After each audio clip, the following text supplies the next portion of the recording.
Here we are in this beautiful studio to talk about entrepreneurship and how do we balance it all in this difficult and busy life that gets busier every day.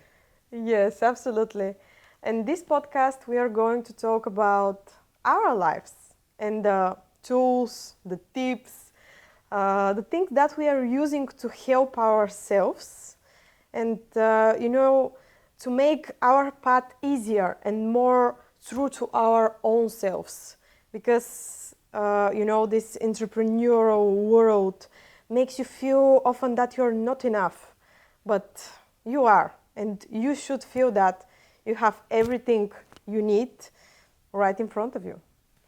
Absolutely, and especially in this culture of overachievers, where very quickly it can become toxic. And we're two women in different stage of life, and we're gonna share how we do it.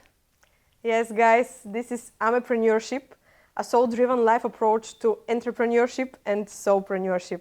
Welcome. So today we're also starting this podcast and this intro to our podcast with some very special drink that apparently we both share in the morning. Yes, Can you share what it is? this is warm water. Nothing special, but warm water. And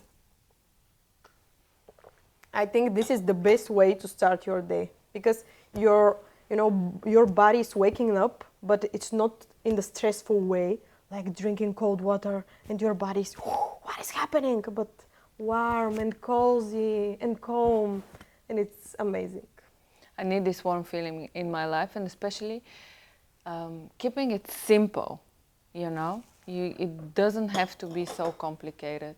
Life doesn't have to be so complicated. Just some boiled water, and maybe in a beautiful porcelain, antique, Japanese set of teacups might help to just make you feel special in this life. I thought it's Chinese. No. It looked Chinese. Unfortunately, I'm not an expert on this type of chinaware, but I do like to watch it. Yes, it's beautiful. Thank you for bringing it here. I'm so happy we're sitting here having our cold water in this beautiful morning, and I'm so happy we met. We met in this mentorship program. Yes. It's really funny because it happened like a year ago, and we are here right now. We are filming a podcast together. We are having something together. It's very beautiful. Yeah, I'm filming here with Jackie Kennedy. It's such an honor. And I'm not gonna hide, but after the age of 40, I had this urge to give back, Many of the leaders nowadays are talking how they want to give back, and it's this culture of, not just taking but giving. And it's actually true. I'm a mother of two. I'm giving quite a lot, believe me, already. To the young generation. to the very young generation, but it's also, I think with age, it's not about the ego so much for me. And I never had this desire to be called the boss or the owner or the CEO. For me, it's very important about the people I work with. And if I can share the experience that I have, it's so satisfying. If I can help in a way with any tip, just drinking hot water to somebody. And that's why that brought us also together. And that's how we met. And I immediately had a click because I saw myself in her, but much braver. Because I cannot say in the early 20s, I was so brave that I could have my own business and record a podcast and think about my personal branding that's how we started this. This idea was born. Okay, we should do something about our personal brand. Yes. But actually about our personal branding, we turned it around and now it's about the other people, right? Yes. Giving back once again. Absolutely. Yes, we met during a mentorship program, and it was really funny because I used to be in this program for, I think, 2 or 3 seasons back then. And Lubo, one of the guys who is part of the team who is doing the match, he texted me, Leah, I found the best match for you. And I was like really excited. What you prepared for me? And he told me, I will not tell you her name. I will not tell you anything about her. Just a couple of things like, I think it was your position or where you are from, something like this. I don't remember exactly. And he was like, but please, do not try to find her. And of course I did. And I found her. And in the first moment I was like, oh my God, this woman is so successful. And here I am, I'm 20 years old. And in that exact moment, actually, I was in the lowest moment in my life. Everything was falling apart, all of my, businesses and personal, things and relationships and friendships, everything. It was awful. And I was crying every other day. And then there was this amazing woman, so successful, and I felt really insecure. But as you said, we clicked immediately. Since the first couple of, even, it was not sentences, but words, I felt, oh my God, I feel like I knew this woman for my whole life. It was amazing. And when you said that you weren't that brave in my age, living in Bulgaria, I would say, sometimes make you feel like very small, and that you are not, able to achieve those big things. You cannot be the next Andrew Huberman. But when I started, working with you in this program, I felt like I can do absolutely anything. You make me so much braver. You're like my godmother. I love you. Thank you so much. This makes me feel so young now. But I must be doing something right on my personal branding because you thought that I was super successful. Yes. Your personal branding is amazing, actually. Oh, it's getting even better after today's photo shoot and this podcast. It's all about how you present yourself, right? But we're in marketing. Come on, if we don't know how to present ourselves, why would people want to work with us, right? Yes, that's absolutely right. And something else is that I look at you as a person, as a wife, as a mother. I want to grow up to. And you're like a role model to me. And I'm very happy that I met you. And for me, I'm 23 now years old. I'm a young entrepreneur. I have too many things that I'm doing currently, trying to find which one exactly is mine. But, I love the freedom that I have, that I can do whatever I want. I can do whenever I wanted to do it. And it's very beautiful, and I absolutely love it. Yeah, and look at you. Success is just glowing out of you, so I think you're doing something right. What you said, Margaret Thatcher? Or what Jackie Kennedy. Jackie Kennedy, okay, yes. Yeah, entrepreneurship is very interesting if we go back to the core subject. I tried 3 times to be successful entrepreneur, and I cannot say success is something I can now embrace, but I read somewhere, I think it was the guy from Alibaba who said, Aladdin? no, the guy from AliExpress. Oh, Alex. But also Aladdin and the magic, the ghost from the lamp. The third company is the one that's gonna work out. So the first 2, it's trial and error. So I first started, I had my agency, the Purple Village. Oh, this name is so cute. Yeah, I've never right? heard of it. Yes. It's nice. Maybe I should bring it back. But this agency was started back then because I lost my job and I was laid off. It was a reorg in the corporate world. It happens very often. That's why I say to many of my girlfriends, when they're working late, when they're stressing out, you know, at the end of the day comes a time where you're just a number on the balance sheet. You are maybe not even a person.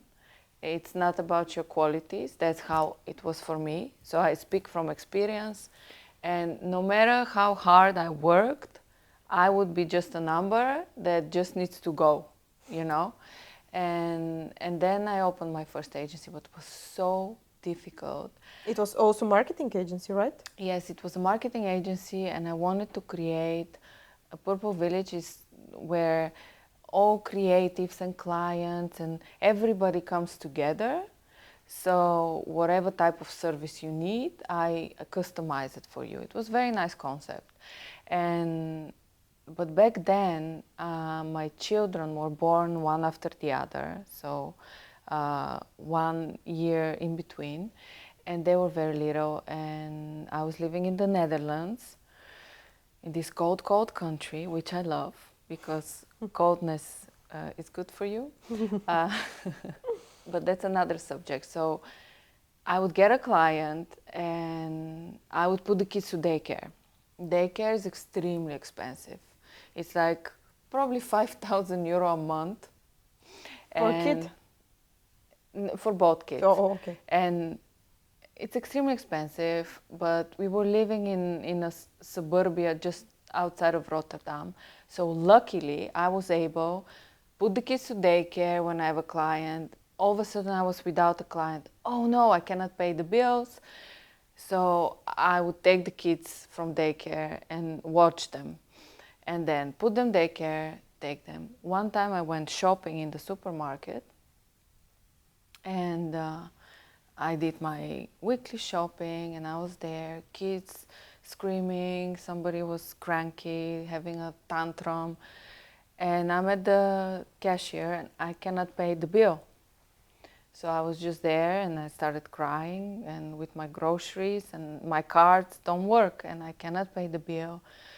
And I was like, I hate this country, everything is so expensive. If you don't have a job, you know, you have your mortgage, you have your bills and your fixed bills are just a lot. I mean, you have beautiful life, but guys don't think it's easy living abroad, you know?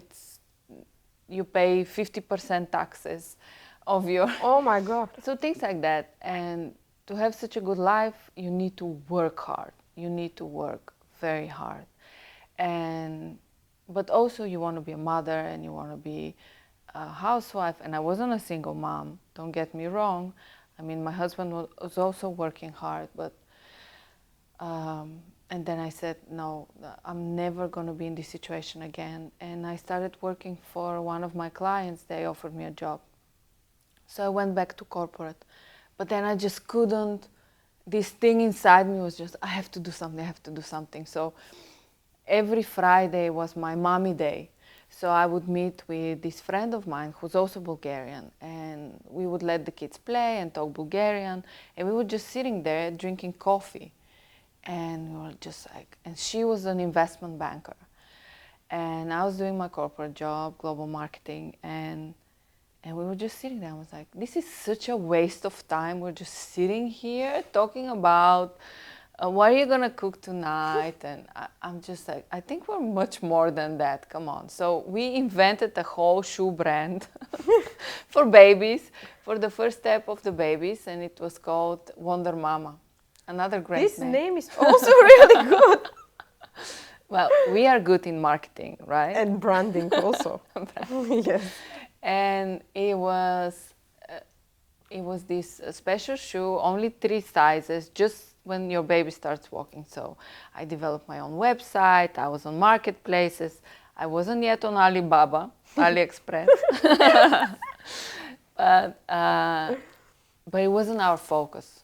So we were both having our jobs, and this was like in the weekend packing those boxes. And at some point we hired this unbelievable developer who really pushed the Google formulas and Google Analytics SEO, and all of a sudden there was like orders coming in. All I was doing all weekend was these stupid packages. Oh my God. Instead of me being happy of the success, I was just feeling exhausted. And at the end of the day, you draw the line, you haven't made any money. It was, so I couldn't, stop and just do it. And we slowly let this company die, but also, it wasn't the time. I think sometimes it's the wrong moment. And then during the pandemic, a friend of mine called me and she said, we're in this pitch for this big client, drinks client. Do you want to participate? I said, yeah, it's pandemic, it's very slow, and I'm working on myself, and I'm not traveling, because I was traveling every second week, Israel, Germany. I don't know how I was doing it with these kids and traveling, and my babysitter. But it was fancy. And another thing we have in common, because I was focusing on Horeca, so it was bartenders, cocktails, all the famous bars in Paris, in Milan. But the baby shoes weren't getting enough attention. So during the pandemic, I helped my friend, and we won this client. And the first assignment was to work with a Hollywood celebrity. And we started joking, I'm going to give the contract to Javier Bardem personally, and no, I'm going to go to Tom Hanks, and ha ha. And at the end, we got 2 celebrities, one after the other. We shot this whiskey commercial for 15 countries. We got all these PR awards, and we made, within a few months, 1 million turnover. And I said, okay, maybe now I can pay the bill, and I'm going to quit my job. And I went full-time into entrepreneurship. And ever since, I haven't looked back, and I would never go back into working for somebody else. There's so many opportunities out there. And it took some time to get there. And also, you need to have these angels in your life, like my friend, that she just gave me a hand and said, I got you, we can do this together. But some people out there are doing this alone. Yes, right? the soulpreneurship, Yes. the soulpreneurs. Yeah, I feel like I'm quite a soulpreneur, but not exactly. I don't know where exactly I am actually, but I feel in this age, it's absolutely normal. My entrepreneurial journey, it started when I was 19. It was crazy because it was very natural. Like, entrepreneurship was like something I was always meant to be in it. My father and my mother, they are both entrepreneurs. And when I was a child, my father used to do, he has always been in the advertising world. And it's not like filming, these amazing ads for Hollywood and those kind of things, but he used to be in the out of home, but not, exactly the billboards, but those luminous letters. He used to do those things with his bare hands, and he's still doing it actually. He was probably very innovative back then, in that time. Yes, actually he used to be. This Zdravko from Big Brother, you've heard of him. This is a Bulgarian superstar, let's say. And he made an ad for him many years ago. I don't remember when exactly. And those, newspapers, and I don't know, I also think the TV channels in Bulgaria went to Primorsku to film this. And they were like, wow, this innovative thing, so amazing, so impressive. So yeah, he has always been those, innovative person.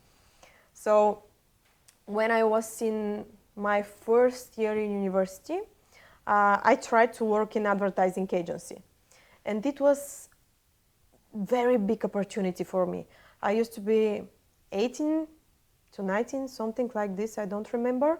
And one of the biggest, not the biggest advertising agencies in Bulgaria, they pitched us, there were three pitches and, three briefs. You should like made a note about it. I don't remember exactly what they were for, but I made for all three of them. And they were like, we want you in our team. So here we are. I was 19. I was in my third month in university. And I started working for the biggest advertising agency in Bulgaria. And the clients we had, they were huge, like big, cars, brands, and those kind of things. I don't think I'm able to talk about it. So it was very cool because I started to grow there, not only as a human being, as a person, but as a professional myself. And it was amazing. But I always felt like I want to do something else. And, I always wanted this type of freedom that my parents used to have when they were, younger. Not exactly younger, but during their whole lives. So I quit my job there. And I told my dad, let's make something together. I have, the knowledge base, and you always did those things. Let's make something out of it. So we did Ginner. It was my first, and it's still my advertising agency that is doing out-of-home advertisements. I don't know how they are exactly. We started it. We did a very good structure. We started working with partners. We used to have like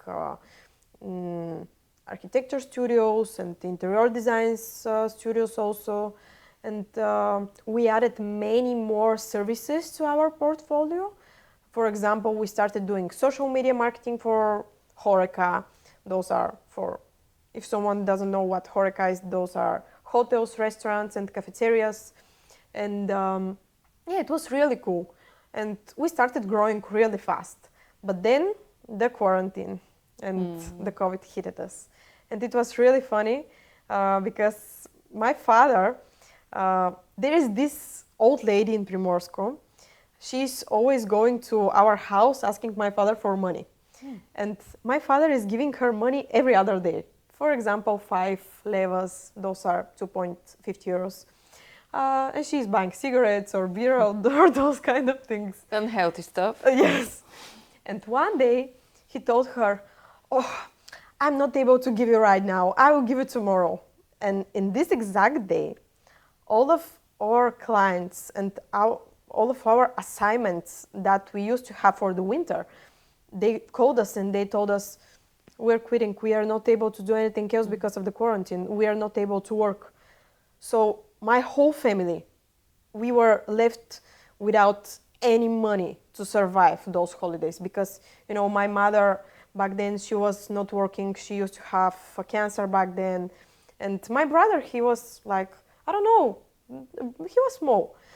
So it was very hard for us. And then I started working for someone else once again because, I should help my family in this situation. And I started working on the other side, on the client side, not on the advertising agency side. And it was once again, amazing opportunity because yes, I made money and my family was finally okay.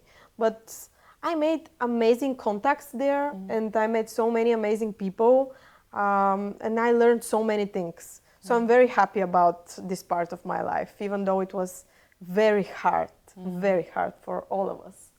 And in the moment I felt like everything is going back to normal, I quit my job once again.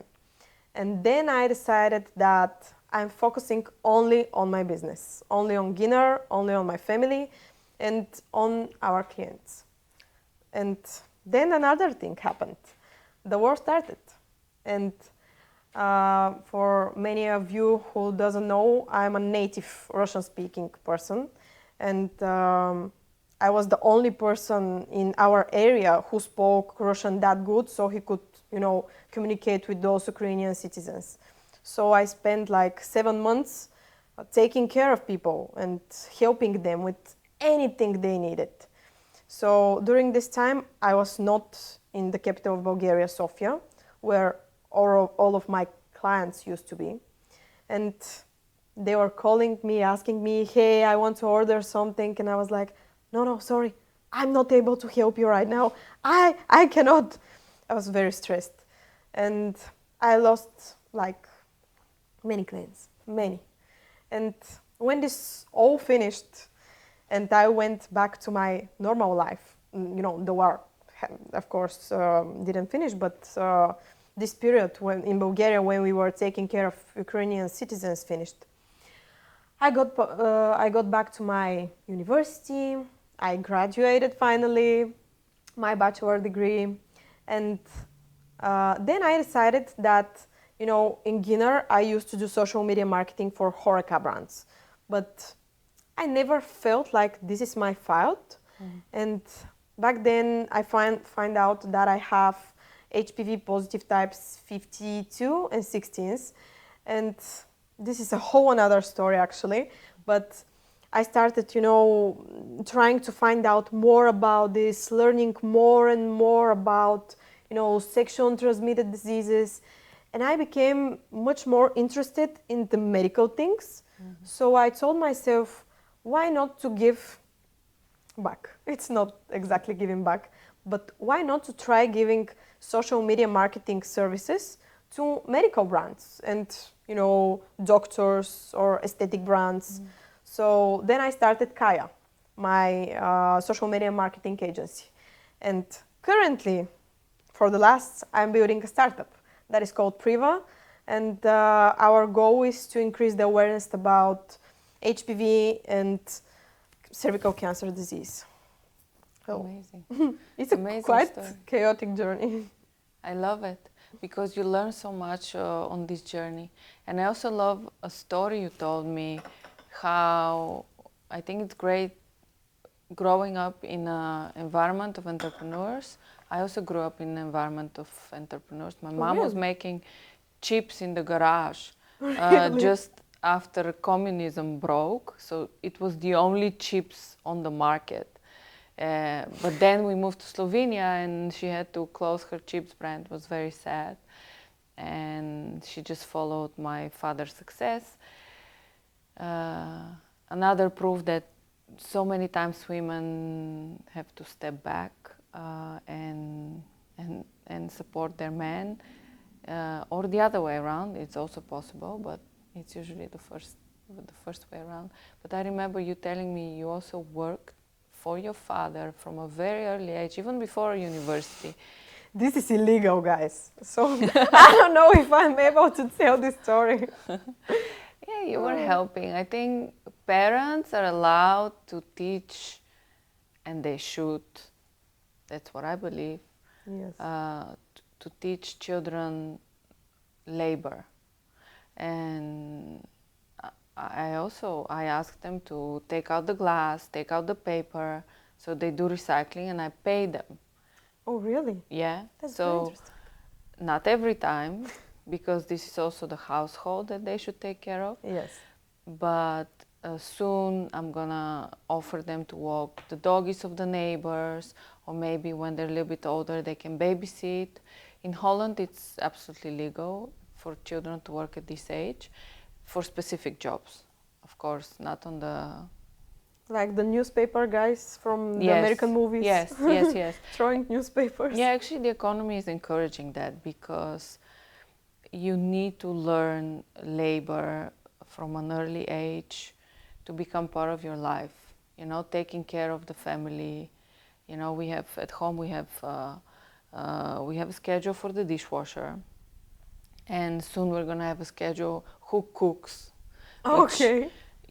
I need to let go. It might not be perfect, but they also need to learn how to prepare meals and things like that. It's our job as parents to prepare them, and also later for them sometimes you would think, oh, why am I torturing my child? But actually you're helping your child, because later on maybe they won't have anxiety when they go to work, to the office. Maybe they'll be, I can do this. It's fine to live this normal life of going 9 to 5. Maybe they won't be entrepreneurs. Maybe they have to be in the office at, early morning. That's right. I deeply resonate with this. And I hope one day I'm going to be able to tell this to my children as well. One day. But I'll give you as an example for now to my children. Yes. Look at her, you want to be dressed like her. So she started working for her father when she was 12. And my brother, he was 10. This is crazy. That's really crazy. Yeah, but this is not so crazy in certain cultures, huh? It's normal. I think in Western Europe it's normal. Just sometimes in Eastern Europe it's crazy because, I don't know. People can raise their children the way they want. We are not here to determine that, but we can only share what we believe in. And our experiences as well. Yeah. And now we can share and maybe wrap up slowly how we can help in the next few episodes to all the solopreneurs out there. Yes, absolutely. So, as we said, Amepreneurship is a soul-driven life approach. It's not something that you need to learn or to, this is no math, for example. It's something that is very close to your authentic self. So the most important thing for you is to find yourself in your entrepreneurial path, and not only as an entrepreneur but as a human being, because we are going to talk about our energy levels and the ways we distress also.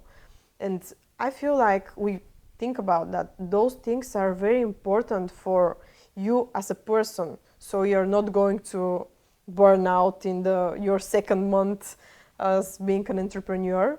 This is a long run game. So we are going to talk about our 5 principles of Amepreneurship, and I hope you are going to enjoy them. There are going to be different kind of drinks also. And what is going to be our next episode actually? Our next episode is going to be at Valentine's Day. Oh, yes, right. And we're going to talk about pleasure and play. Oh, yes. And how important it is to play like a child, going through life and not take things too seriously. Banana. Yes. We're you will gonna find talk out about it. banana. Yes, we will find out more about this in the next episode. If you want to find about the banana, subscribe and follow us. Thank you for being.